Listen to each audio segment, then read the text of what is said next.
My name is Lou Lassard. I come from the U.S., state called Massachusetts, and you're helping me today with a school assignment that I have. My assignment is to give a talk on something that I'm passionate about. Can everybody hear me okay? Yes. So what I want to talk to you today is about forgiveness and the power of forgiveness. And I want to give you a personal story on how it's affected my life.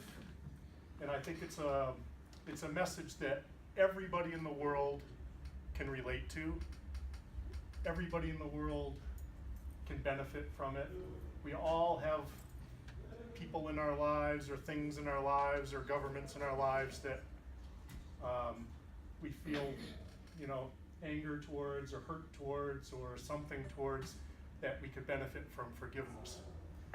Now, forgiveness to me, forgiveness doesn't matter on any particular religion, any particular beliefs. It's, I believe, there's a divine aspect of it, but to me it's also science. I'm an engineer, so I like to have things be science and make sense to me so that I can believe them even deeper. So I have faith and then I like to see it. So to me, everything in this world is energy. I'm energy, this table's energy, the plants are energy, your energy. And when we have something happen to us, or happen to our mothers or our fathers or our grandfathers, it upsets the energy inside of us, and it causes a wound, causes pain. So a good friend of mine, his name is Howard Wills, he has some forgiveness prayers that he taught me. And the forgiveness prayers have a formula. A simple prayer that, and I'm going to tell my story, is please God, or please divine light, or please, it doesn't matter the name. Help me forgive another person or another country or whatever. Help that person forgive me. And help us all forgive ourselves. So when he taught me that, I was very interested.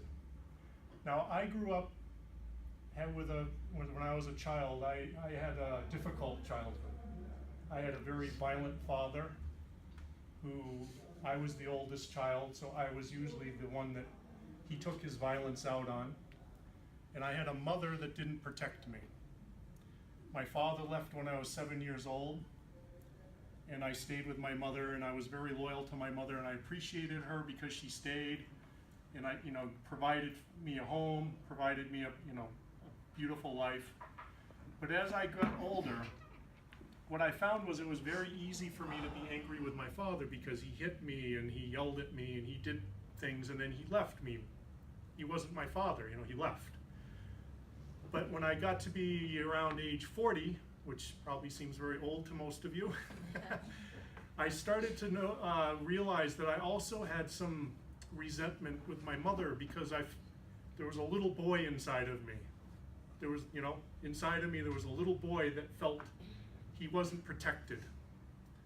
So me and my mother we would have difficult talks sometimes. We love each other, but we would always have this difficult talk. So last winter I was driving to a class. On a Friday night it was going to be a whole weekend class. And I decided I was going to do a prayer, the prayer that I said. The whole 2-hour drive to this class. Please divine light, please God, help me forgive my mother, help my mother forgive me, help us both forgive ourselves. Thank you, please, thank you, amen. And I said it over and over and over for 2 hours. It's a very short prayer. I said it for 2 hours, probably 1,000 times, 1,500 times. I went to the class and spent the whole weekend in the class, didn't think anything of it, and then when I was driving home on Sunday night, 2 hours back home, I decided I would call my mother because I hadn't spoke to her in maybe 2 months. I called her on the phone, and I was kind of ready because usually within 1 minute of talking to her on the phone, she's telling me all her problems, and she's, she wishes that I could help her, and and I always end up feeling bad, and But this time I called her and I was like, "Hi, Mom." She's like, "Lou, very nice to hear from you." And then she started, within 2 minutes, she started telling me all these terrible things that happened to her when she was a child. You know, her mother had done terrible things to her. Her father had died when she was young, and she was very close to her father. And she had all this trauma. And then after talking for 20 minutes, she stops and she says, "I'm very sorry." She says, "I don't know why I'm telling you all of this." She said, and I said, "No problem, Mom, it's beautiful. Thank you for sharing that. It helps me understand you." She says, "No, you don't understand. I've never told anybody this. I've never told my brothers and sisters. I've never told my best friends. I've never told my husband. I've never told priest. Nobody knew the things that had happened to her in the whole world." And she decided that day she was going to share it with her oldest son. So we talked a little while longer on the phone, and then I hung up. I was on my cell phone, and then I started thinking. They were like, "I'm thinking there's a lot to think about." You know, like, I didn't realize my mother had all these bad things happen. And everybody can relate to bad things happening, right?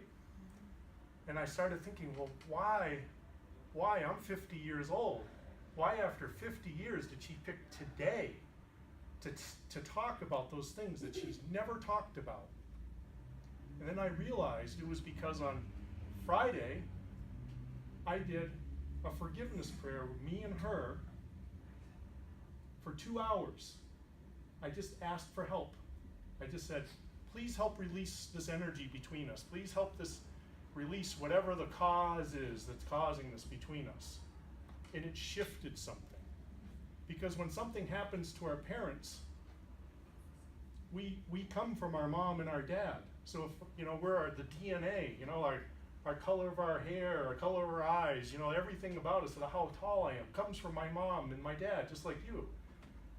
And if something happens to them, we get that from them too. And we have to live with that until we can release it.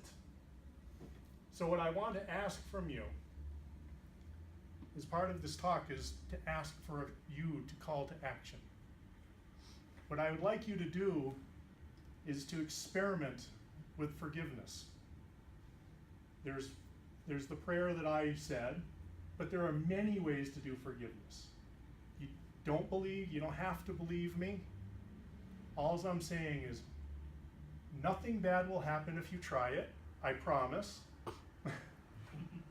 But something good might happen. And it could be anything, you know.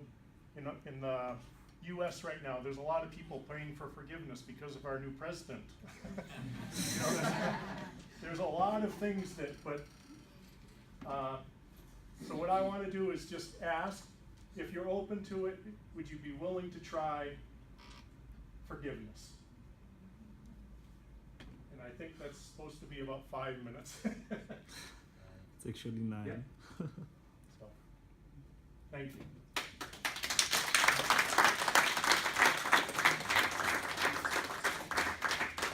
I have a little bit of time if anybody has any questions, or if you need to get going. It's up to you. Ted asked me to ask you if you wanted to do questions. So you inviting questions? Yeah. If Any questions? Comments? Questions?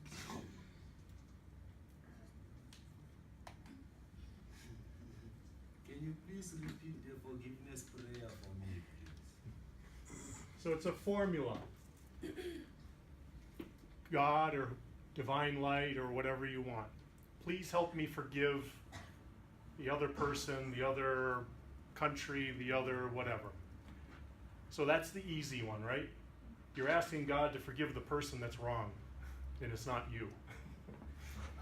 The next one is, please help that person forgive me.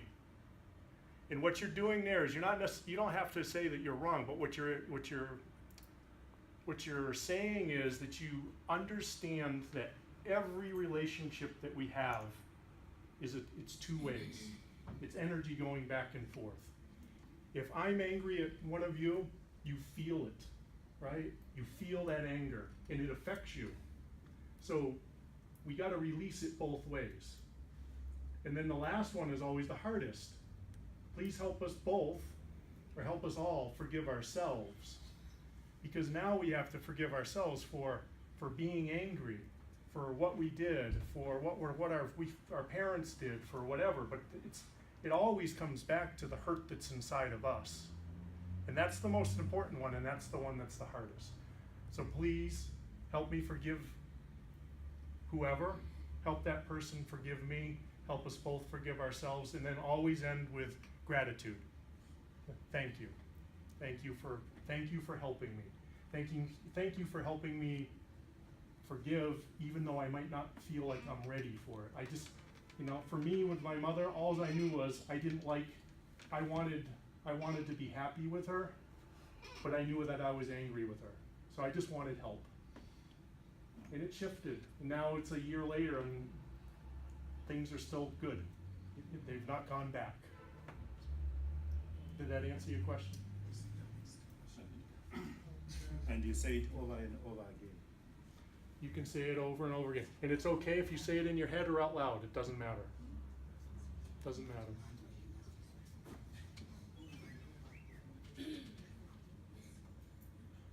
Any more questions, comments? Raphael, commenting? Okay. Yes, questions? Yes. Thank you very much for such a good experience and encouragement. I just wanted to ask you one question, and I know it's kind of personal, but It's okay. that will actually help me too. I just wanted to know, after 50 years, what was the barrier to all this gap? Was it because you didn't know how to pray or forgive, or you didn't make that choice?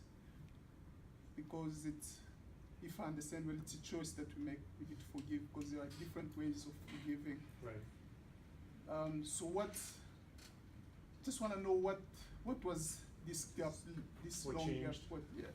Why was it that so long, and what happened for you to just suddenly change?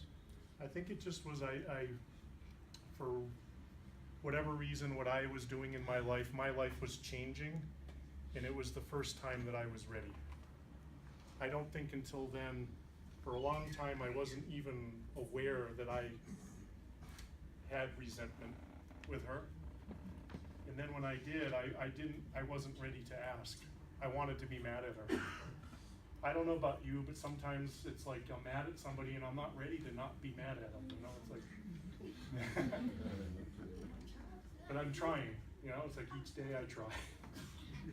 Did that help? Yeah. Yes, thank you very much. Yes, there was a question again. Very good question. Yes, my child is. My child, yes. Okay. What I want to know is, okay, after you said that she had never shared, that bit of information with anybody before. So how has that conversation itself impacted her individually? I don't see her every day. I live 2 hours away from her. So I don't see how it affected her in her daily life. But when I go to her house with my children, or we talk on the phone now, she seems lighter. You know what I mean? Like, it's not so much heaviness on her. That's what I notice. She's 81 years old. So she's, it's not so much energy anymore or anything, but she just seems like she's calmer. And this would be good for her. I think everybody, because it all affects everybody. But that's what I notice. That would be how I describe it. Lighter, not as heavy on her. Very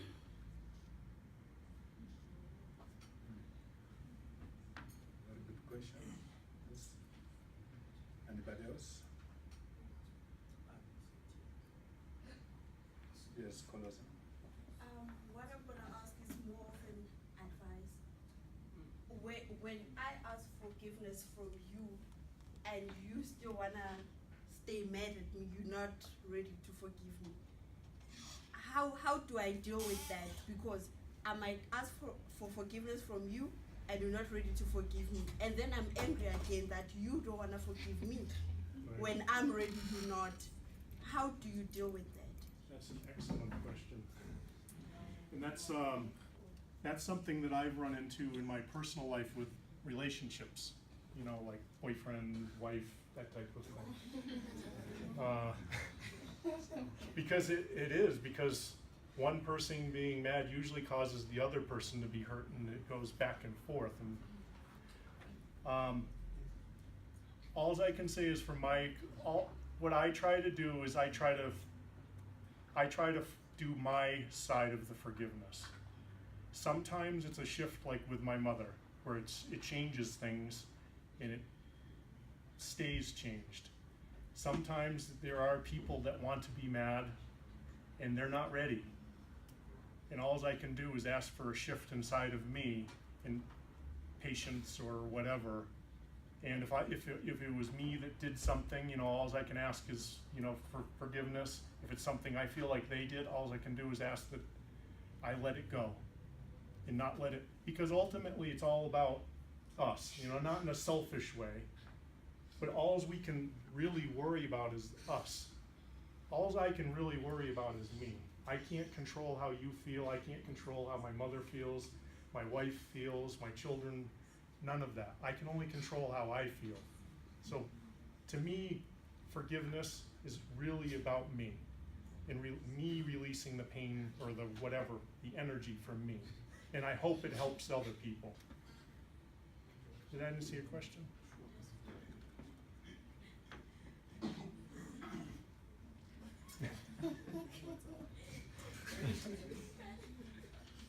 Yes. Questions? Yes, Alan. Can I ask a random question? Earlier on you spoke about everything having energy and stuff like that.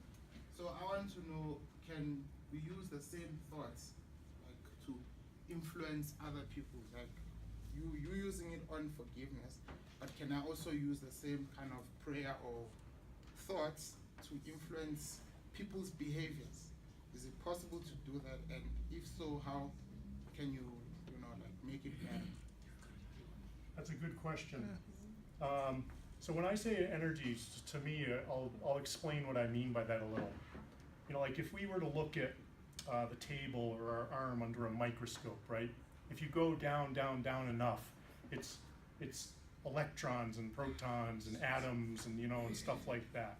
It's moving around, you know, inside our body, all of that's going on. So that to me is when I say energy, that's what I'm feeling to me. So yes, I think what I'll do is I'll speak from my personal belief, and to me it's not important that other people believe what I believe, you know, the way I believe, because I know beliefs are personal. So I believe that our thoughts, and I think that you guys are very advanced with that because you all know TM, which I'm just a beginner at. You know, you guys are probably much more advanced than I am, but I think you understand that our thoughts affect the world around us, right? You know, our reality. We create our reality. So in my belief system, if I have a pain or anger or a negative feeling, that's going to affect my reality. That's going to affect my world and everybody that's in my world. So if I can remove, if I can ask for help from, you know, the universe, the divine, God, or, you know, whatever, to help me release that, it'll improve my reality. Did that answer, is that kind of what you were asking? I get it. Just a last one. I think one more point to look at, Alan, is power of intention. Where we put much of our attention, we grow stronger into that. So generally, it doesn't matter which area that we are focusing on. So as long as we put our attention there, then generally we've got the power to influence whatever that we desire in our lives. So, yeah. we have to have no expectation, in my experience. Like if I say a prayer, you know, like you did something to me and I say a prayer, I'm like, oh, please, you know, change him. It's, you can't be, all we can do is hope to change ourselves and see what happens. So. You know,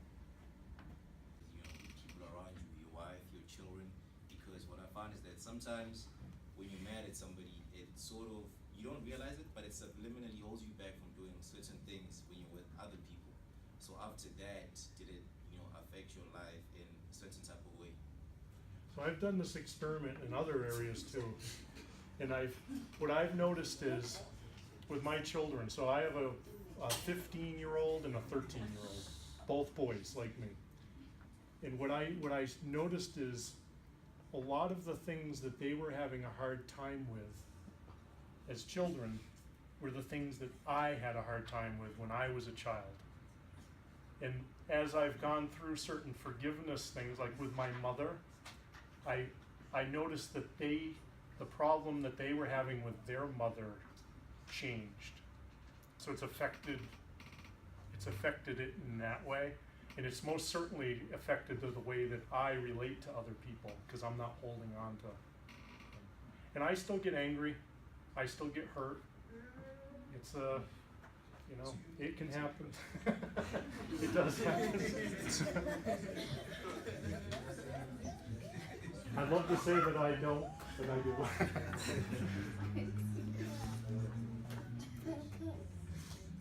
Any questions? I'm good,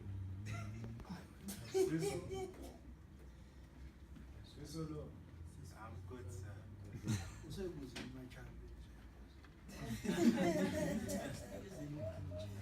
Ladies, questions?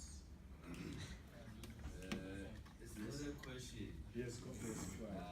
I just want to say thank you for sharing your story with us, because in my case, forgiveness for me is something that is difficult for me to do or to comply with. So I'll take what you shared with us and then try to comply to me, myself. So yeah, I just want to say thank you. It's a difficult thing. Sometimes I substitute the word release for forgiveness if I'm in my thoughts. Because sometimes if I'm not ready to forgive somebody, sometimes I have to think to myself, am I ready to release the anger? Even if in my mind I'm not ready to forgive, am I ready to release the anger because I know that it's causing me harm? The other person most of the time doesn't even know that you're mad. It's just hurting me. So. Yes. Two questions, three questions, and then we close. Let's start with Tulani hasn't said anything. My question is it easier that you forgive yourself first and then forgive the next person when someone has done you wrong, or you forgive that person first and then you can forgive yourself later on? So which one is the easiest towards the two options? For me personally, it's easier to forgive the other person because in that case, I don't have to kind of admit that I did anything. So when I ask to forgive myself or the other person, that for me is harder. But I think for individual people, it would be different. And I don't think it matters the order that you ask. Like it doesn't have to be a 1, 2, 3. It can be 2, 3, 1 or whatever. Okay. Alan, and then Chris. I'm just interested. Earlier on you said you an engineer, right? And that you sharing the story and we are helping you with your assignment. I'm just interested to know what kind of engineering are you doing and how are we helping you with your assignment? I'm just interested.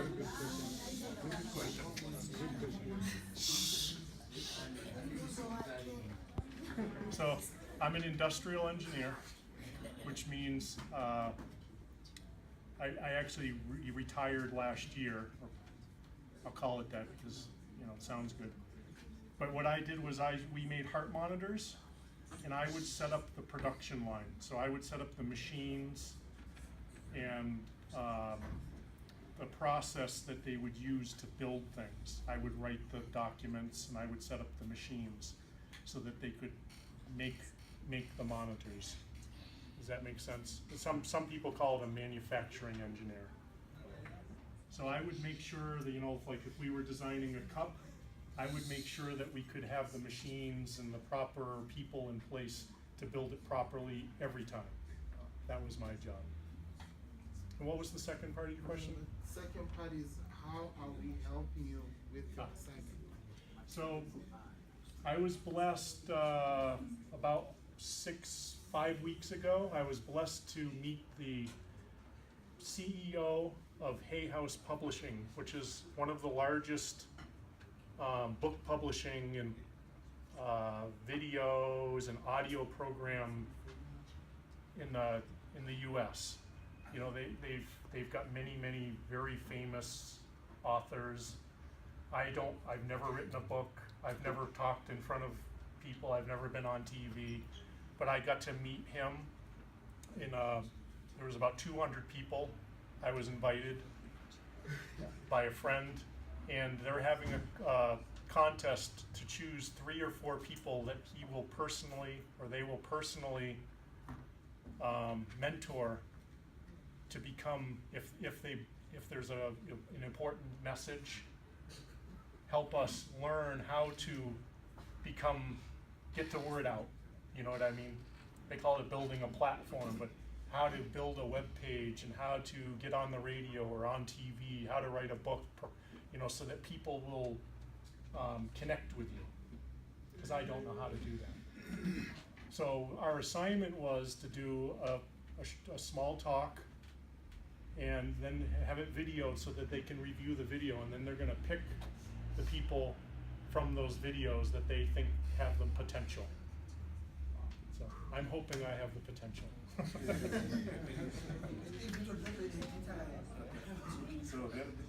yes. Unfortunately, you just covered it. I just wanted to know, are you getting any help from us? Oh, with your absolutely. sense? This is That's wonderful experience. I just want to say that, I know Tad. I'm married to his sister. That's how I know him. And when I just asked him, I said, hey, I'm about to go back to the U.S. and I haven't completed this assignment that I was planning on doing the month I was in South Africa, and I'm leaving tonight. I said, what do you think of me doing a talk? Is there still students at your school? Would there be anybody that would be interested in hearing a short talk on forgiveness? What a wonderful opportunity, because you got, I came, I got to see the school 3 or 4 weeks ago. It's like, you guys, it's a wonderful school. You guys are doing a wonderful thing. I wish we could make something like this work in the U.S. It's a beautiful thing. This could help the school. Beautiful. So,